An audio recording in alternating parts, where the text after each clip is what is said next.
Hello दोस्तों, आज हम लोग कबीरदास के साखियों के जो अगला दोहा है उसके विषय में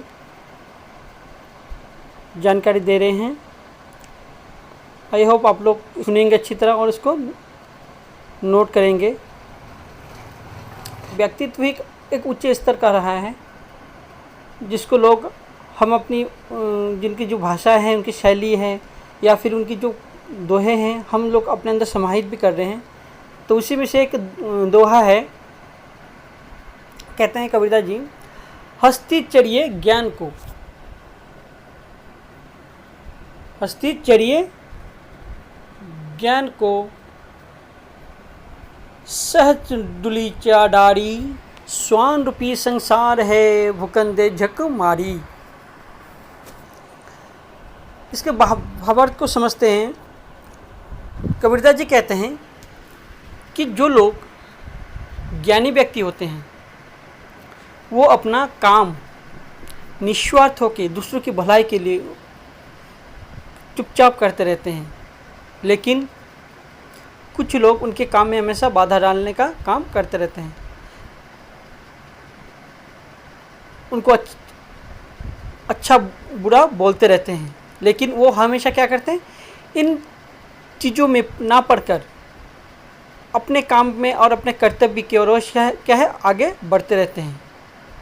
जिस प्रकार हाथी चलता रहता है और कुत्ते भौंकते रहते हैं, लेकिन हाथी को कोई फ़र्क पड़ता है? नहीं पड़ता है ना।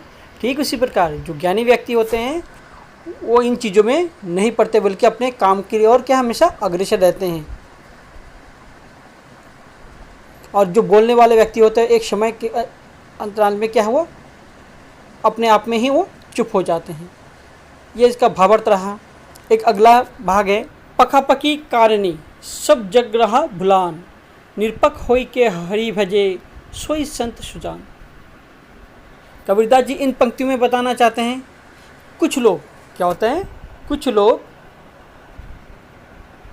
लोग पक्ष विपक्ष में पढ़कर, कबीरदास जी कहते हैं कि कुछ लोग पक्ष विपक्ष में चक्कर में पड़कर इस दुनिया के सारे लोग क्या है आपस में क्या है लड़ रहे हैं, लेकिन जो समझदार लोग हैं, जो ज्ञानी लोग हैं, वो क्या है इन चीज़ों में नहीं पड़ते हैं, बल्कि बिना भेदभाव के है एक दूसरे क्या है हेल्प करते हैं, न उसकी सहायता करते हैं।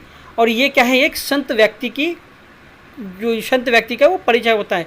इसलिए क्या हमें पक्ष विपक्ष में ना पढ़कर क्या है एक दूसरे की क्या है सेवा करनी चाहिए, सहायता करनी चाहिए, जिससे कि क्या है एक अच्छे व्यक्तित्व के और अच्छे देश का निर्माण किया जा सके। तो ये आज का टॉपिक यहाँ तक। अगला जो टॉपिक होगा वो अगले वीडियो में आपको बताया जाएगा।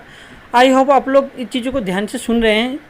टॉपिक भले ही छोटा है, लेकिन आप उसको अपने अंदर क्या है अच्छी तरह समाहित कर सकते हैं। इसलिए छोटे टॉपिकों को गौर से सुनिए और अपने कॉपियों के में नोट कर सकते हैं। धन्यवाद।